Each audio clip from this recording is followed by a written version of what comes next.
ADN 40 Radio, siempre conmigo. Saludarles aquí en La Espuma de los Días. Soy Neira Moncayo y sin duda alguna este 11 de septiembre es un día que ha marcado no solamente a los Estados Unidos, sino a la humanidad completa. Hay esas fechas donde usted sabe qué estaba haciendo.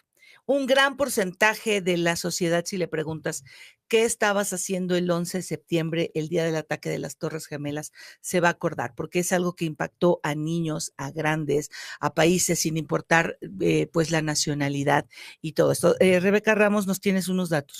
Sí, bien lo dices, hace 23 años el mundo entero se conmocionaba por aquellos ataques terroristas donde 4 aviones impactaban. 2, las Torres Gemelas, 1 más en el Pentágono y 1 que se estrelló en un campo de Pensilvania. Esas horas de terror se extendieron a días y de días fueron plasmados en documentales, películas y libros. Libros como La Torre Elevada de Lawrence Wright, que nos habla del auge de ese fundamentalismo islámico, el origen de Al-Qaeda, que fue el grupo autor de los atentados, las fallas en el servicio de inteligencia de Estados Unidos hasta llegar a ese 11 de septiembre.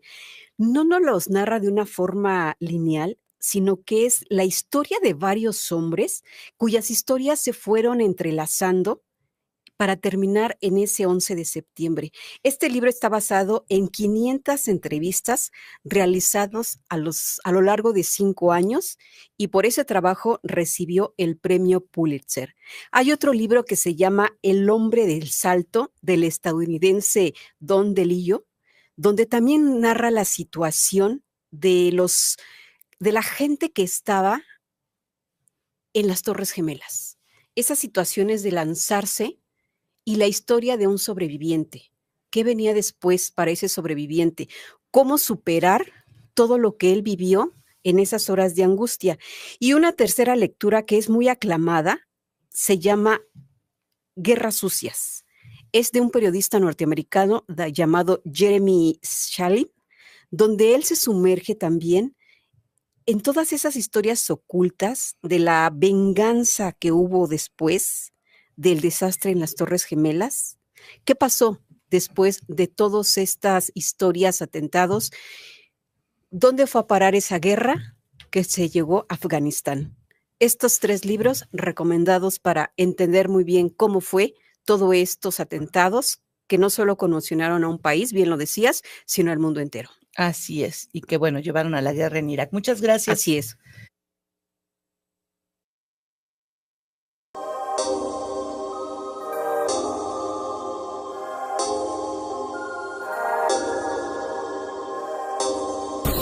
Escuchas ADN 40 Radio.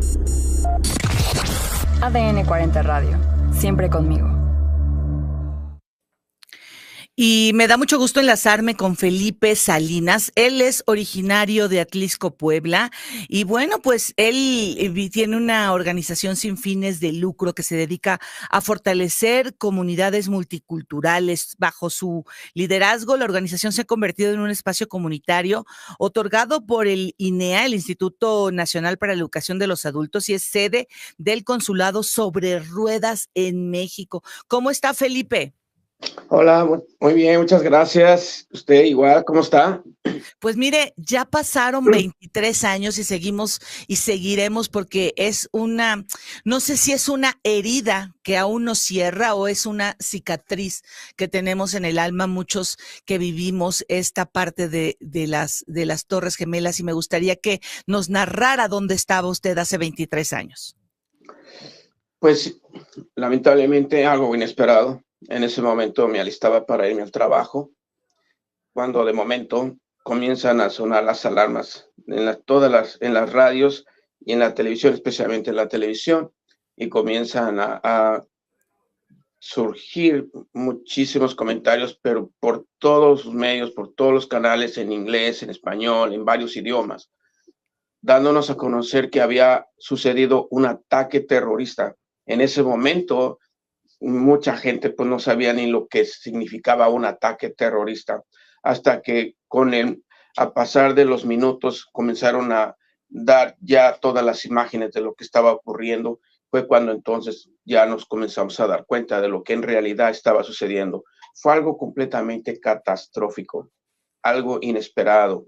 Yo inclusive en ese momento pues ya no sabíamos ni qué hacer, porque llamábamos por teléfono, llamaba al trabajo y no me contestaban.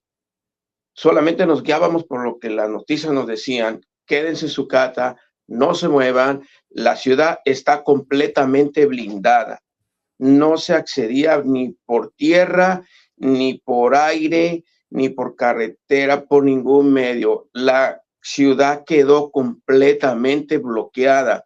Todas las entradas, porque algunos, inclusive yo intenté, porque en mi afán de llegar al trabajo, yo tenía que ver la forma de cómo llegar.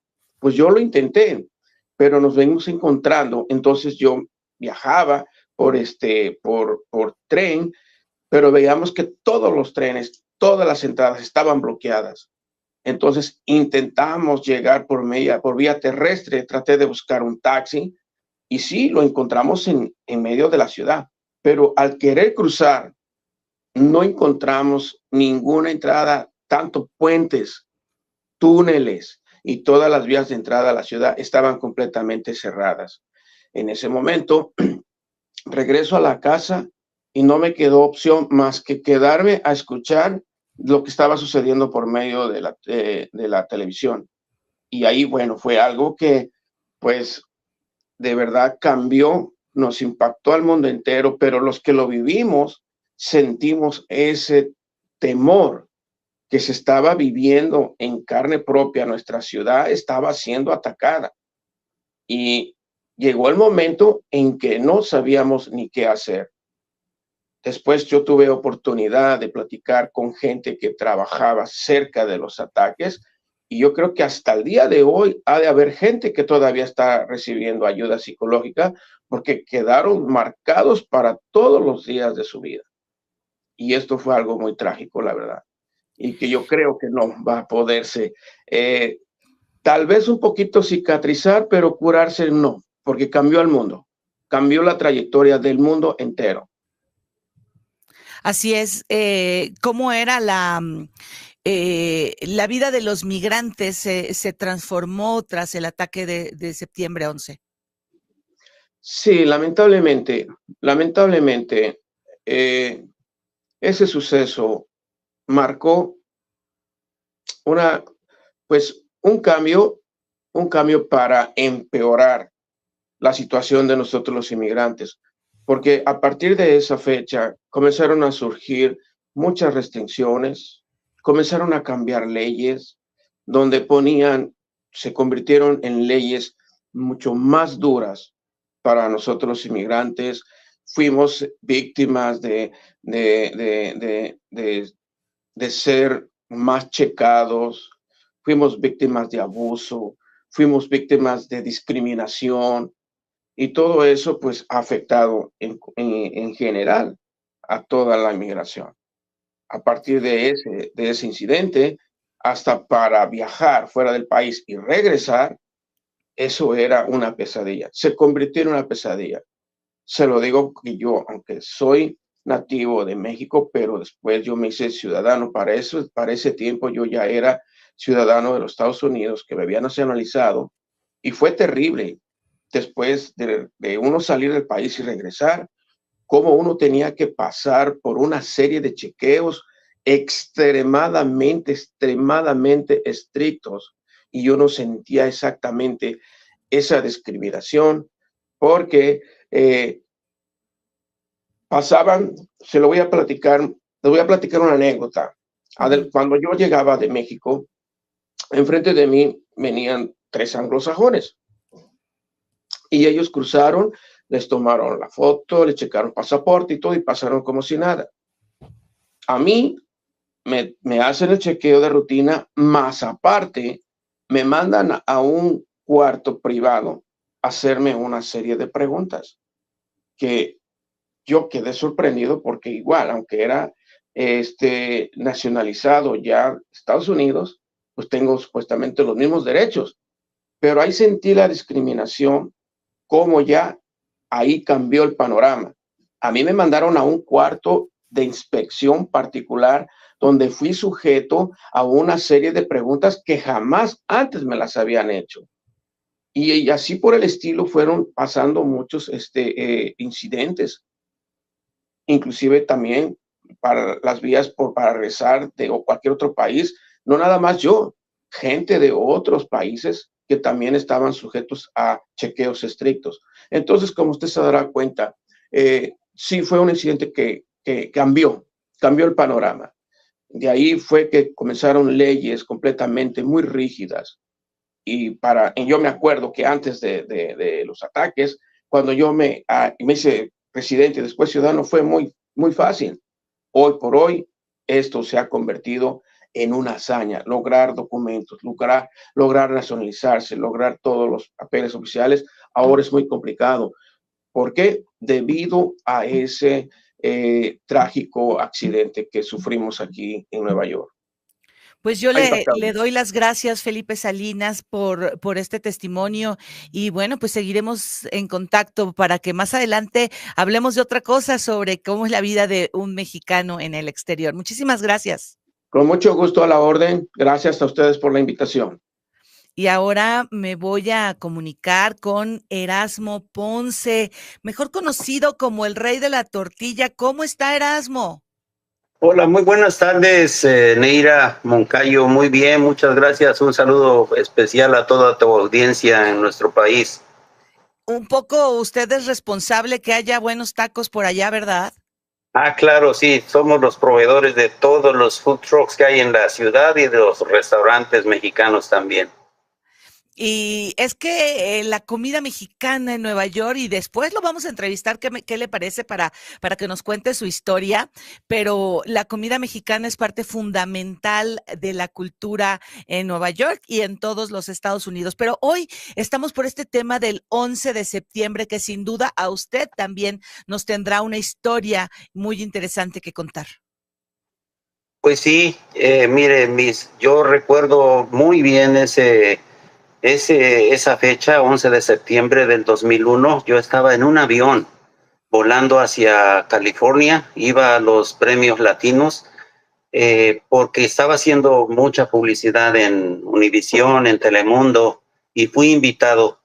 Así que en el momento en que el avión bajó en Chicago, es que todos los aviones que estaban en el espacio aéreo de Estados Unidos los estaban bajando, estaban aterrizando. Nosotros, los pasajeros, nadie sabía por qué.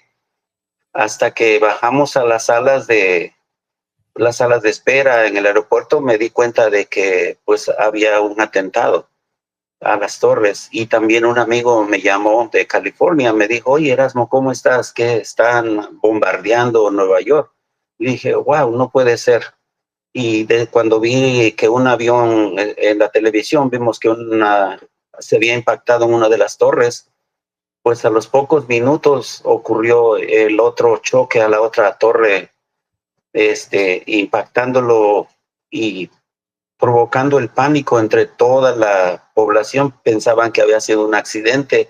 Cuando se impacta ese avión, pues todos empiezan a imaginarse que es intencional y hay un caos tremendo. De verdad que hubo una situación muy, muy lamentable porque, bueno, yo me quedé en Chicago y me fui a un hotel, estuve desde el martes, que fue 11 de septiembre, hasta el sábado, fueron 4 días en ese periodo. Pues yo llamaba a mi familia y no me podía comunicar por la saturación de llamadas, todo era un caos, no se podía viajar en autobús, rentar un automóvil para regresar a Nueva York. Mis choferes cruzaron el puente y el Holland Tunnel para ir a New Jersey y también quedaron atrapados en New Jersey, no pudieron regresar porque el Holland Tunnel, el Lincoln Tunnel, el George Washington Bridge, el Verrazano Bridge, el Brooklyn Bridge, el Manhattan Bridge, todas las comunicaciones que se tiene de Manhattan a Brooklyn estaban todas cerradas, era caos total. Y así que me sorprendió mucho después las restricciones en los viajes, en los aeropuertos, la revisión se incrementó a tal punto de que pues prácticamente era, por una parte era bueno porque pues se mantenía la seguridad de los pasajeros, pero en otra llegaban al extremo de lo que nunca había ocurrido, de llamarte como migrante, o sea, a situaciones de racismo. Entonces eso fue lo que complicó mucho. Después vino pues la crisis económica en el 2008, a raíz de que la invasión a Afganistán, Irak y todo eso de Estados Unidos, pues también hubo situaciones difíciles para nuestra comunidad mexicana. La situación se volvió más caótica, con más temor. Todas las leyes se reforzaron y eso causó pánico en la gente. Así que los que sobrevivieron o sobrevivimos a esa situación, pues aquí estamos todavía luchando en contra del racismo, discriminación que se da contra nuestra comunidad, pero las huellas que dejó este atentado, pues quedaron marcadas en las vidas de muchos que sobrevivieron, los que vivimos a esta situación. Sí vimos que también pues eran objetivos como las Torres Gemelas, el Pentágono, la Casa Blanca y la Torre de Sears en Chicago, y nadie sabía qué aviones estaban secuestrados. Esa fue la razón por qué todos los aviones los obligaron a aterrizar, bajar a tierra, porque no sabían cuántos. Incluso creo que había claves como las Torres Gemelas era diseño y urbanismo. La Casa Blanca era law enforcement, reforzamiento de leyes. El Pentágono era una clave de militar, y la Torre de Sears tenían diferentes códigos para estrellarse en esos aviones. Así que nosotros pues vivimos esa situación con mucho temor. Hoy Don Erasmo, las huellas, sí. las huellas siguen, ¿verdad? Por supuesto, hay mucha gente, hay programas para ayudar a los que contrajeron cáncer con el polvo que inhalaron, porque se convirtió en una polvareda horrible, y toda la gente que estuvo ahí y respiró esos asbestos de las torres, pues se contagiaron, y hoy padecen cáncer. Hay una fundación 11 de septiembre para que les den ayuda y apoyo económico, terapia emocional, pero creo que es muy difícil borrar de la mente una situación tan caótica, tan trágica como fue el 11 de septiembre. Pues, don Erasmo, lo invito para que en un próximo programa hablemos acerca de, pues, lo que usted ha hecho por allá, por Nueva York, de su vida, de su historia. ¿Qué le parece? Con mucho gusto, cuando estén disponibles, con mucho gusto hablamos sobre la industria de la tortilla, de cómo hemos logrado penetrar a otros mercados donde pensábamos que solamente era la tortilla para el gusto mexicano, pero en realidad no. En la comunidad anglosajona y de otras razas, de otras culturas, pues ya le entraron también a los taquitos, a los totopos, a los chips con guacamole, y pues estamos vendiendo en los estadios. Cuando hay el Super Bowl, nosotros somos los proveedores del Yankee Stadium, de MetLife, de Red Bull Arena. Es algo increíble que muchas veces la gente me pregunta, ¿y pensaste que ibas a llegar ahí? Y les digo, pues la verdad no, pero sí quería crecer. Lo que hemos Pues, hecho es... Sí. Hablaremos de su historia. Muchísimas gracias. No, muchas gracias a ustedes. Saludos a toda su audiencia. Gracias. Saludos, muchas gracias. Y yo les quiero comentar que, pues, fui parte también de esta historia de las Torres Gemelas, porque finalmente fui una de las pocas reporteras que llegó a la zona cero. Estaba yo aquí en la Ciudad de México cuando nos enteramos de que unos aviones impactaron al World Trade Center, a las Torres Gemelas allá en Nueva York, y en ese momento el jefe que tenía, Abraham Zabludovsky, me pidió que me fuera para allá.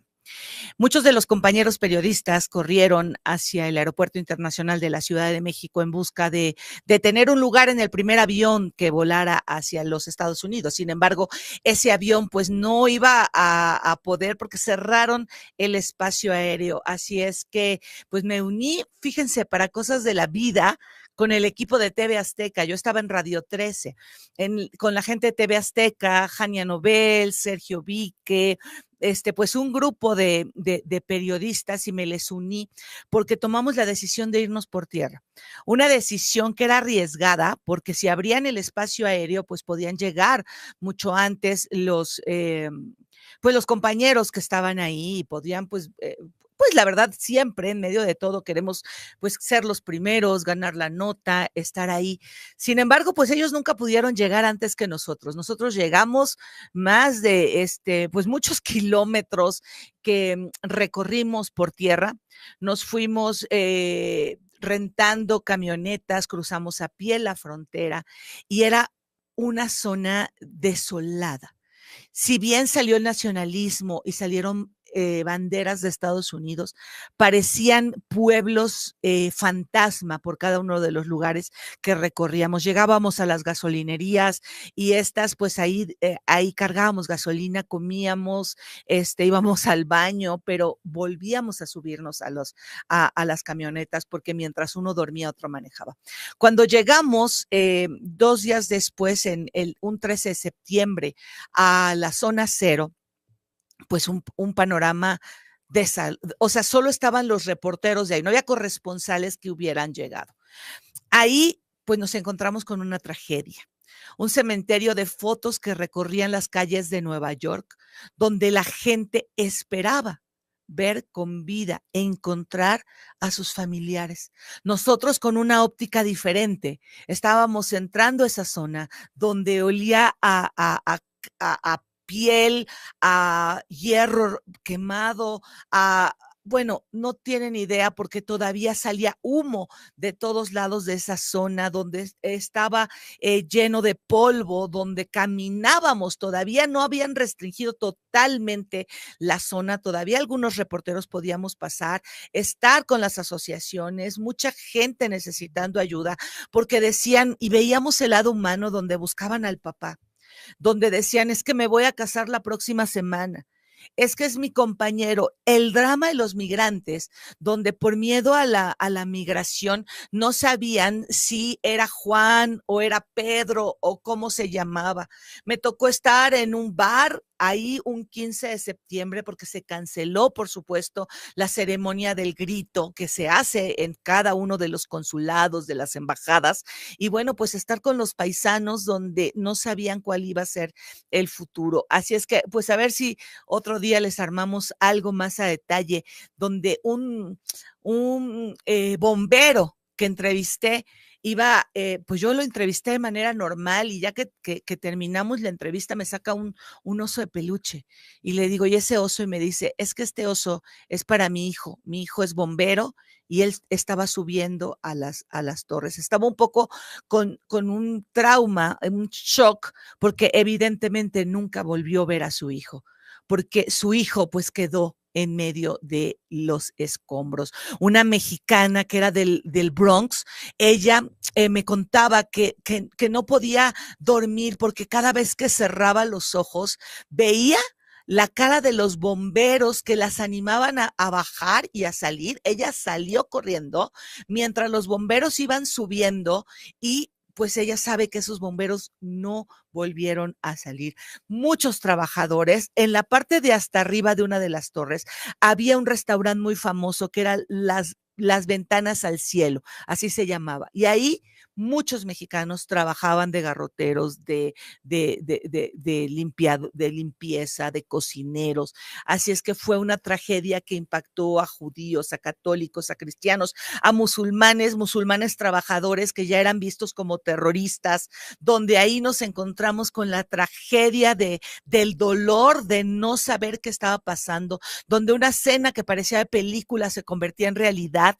Y bueno, pues yo creo que ya no voy a tener más tiempo más que, a ver, Norma Angélica Pérez, dame un dato, sí tenemos, donde fíjense, era un tema donde en las noches se hacían, ellos le llaman la vigilia, ¿no? Ponían velas con fotos. Usted no sabe, no, era la gente que trabajaba, la gente que todos los días luchaba por una mejor vida. Y también ahí había otros casos, aquellos que se les hizo tarde, que no agarraron el tren, que no llegaron. Bueno, hasta esas personas sentían culpa, ¿saben? Fue un momento de tristeza, un momento desolador, donde el alma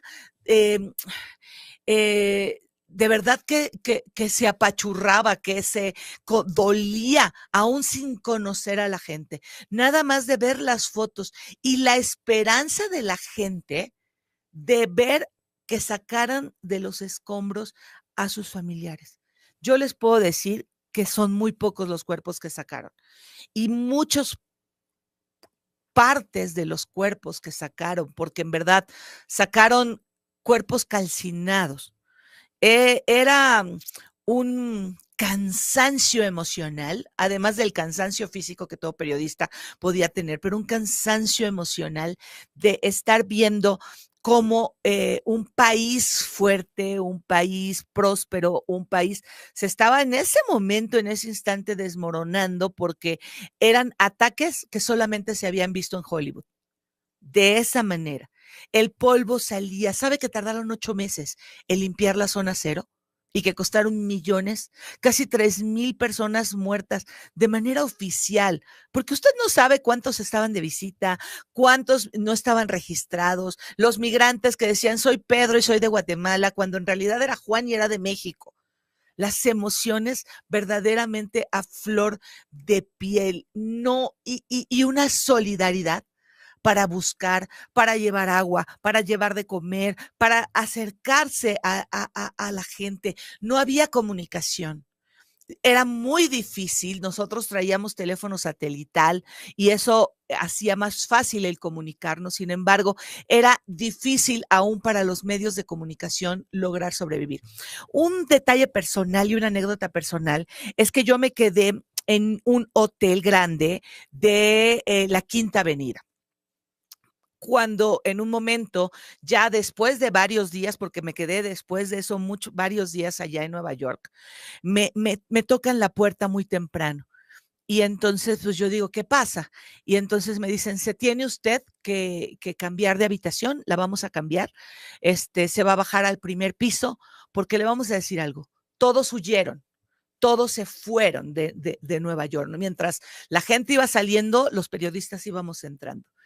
Y les digo, ¿por qué? Me dicen, porque ya no hay nadie en las zonas altas del hotel, porque tienen miedo de que pudiera haber otro ataque y por eso la gente prefería irse a los primeros pisos. Y así escuchamos cosas de migrantes, cosas de gente que estaba ahí muy cerca de Wall Street, gente que hacía teatro, se vio afectada toda la comunidad, cerraron absolutamente todo y bueno, fue un momento pues demasiado triste, demasiado que cambió totalmente la forma de ver el terrorismo, la forma de viajar. Y por eso tenemos una encuesta donde dice, ¿qué sentiste? Sentí miedo, cambiaron mis ideas sobre el terrorismo, no sentí un impacto en mi vida diaria, o déjanos ahí en tus comentarios dónde estabas ese 11 de septiembre del 2001 que nos llevó después a una guerra, la guerra en Irak, que probablemente pues hagamos otro programa donde pues se vea lo que vivimos los que visitamos Irak y aquella zona. Pero antes de despedirnos, Norma Angélica Pérez, pues todo esto se vio reflejado en la pantalla. Así es, Neira, ¿qué tal? Muchas gracias por invitarme a participar en tu podcast. Ahora que estás hablando, recuerdo esas crónicas que narrabas muy puntualmente hace 23 años y que nos ponían la piel chinita. Y tú estabas hoy, en radio, ¿verdad? Así es. Y hoy me volvió a pasar nada más sí, de escucharte. Y efectivamente todos estos sucesos y estas consecuencias de las que hablas y que también hablaron tus invitados, pues se vieron reflejadas de inmediato en Hollywood, en la pantalla chica y grande. Todavía en ese tiempo era pantalla chica y grande. Bueno, pero pues ha habido muchas películas. películas y series y documentales, pero por el tiempo vamos a hablar solo de una, y es una miniserie que se llama Punto de Inflexión, el 11 de septiembre y la guerra contra el terrorismo. Y esta es, digamos, más reciente, es de hace un año y un poquito diferente. Se narra precisamente a partir de los ojos de un periodista de investigación y está basada en entrevistas de altos mandos militares, de otros estrategas, y cada uno aporta pues visiones distintas acerca de cómo reaccionó, por ejemplo, el gobierno de los Estados Unidos y cómo tomó decisiones que afectaron a la nación y a todo el mundo, ¿no? Como ya lo ¿Esa dónde la podemos encontrar? Esta está disponible en Netflix, es una miniserie de 5 episodios, está narrada de forma vertiginosa y pues es la recomendación porque a lo mejor la han visto, pero seguro tal vez no, porque seguramente Vuelo 93, World Trade Center ya las vieron, ¿no? Así es. Y bueno, muchas gracias por tu recomendación y después les vamos a contar más anécdotas, cosas que pasamos, cosas que vivimos, lo que hay detrás de la vida de un reportero, de un periodista. Y bueno, hoy es mi aniversario de amistad con Jania Nobel. No nos llevábamos, bueno, pues y ahí también nos hicimos amigas, ahí nos conocimos hace 23 años. Bueno, pues muchas gracias a todo el equipo que hizo posible esta transmisión y pues yo me despido. Ya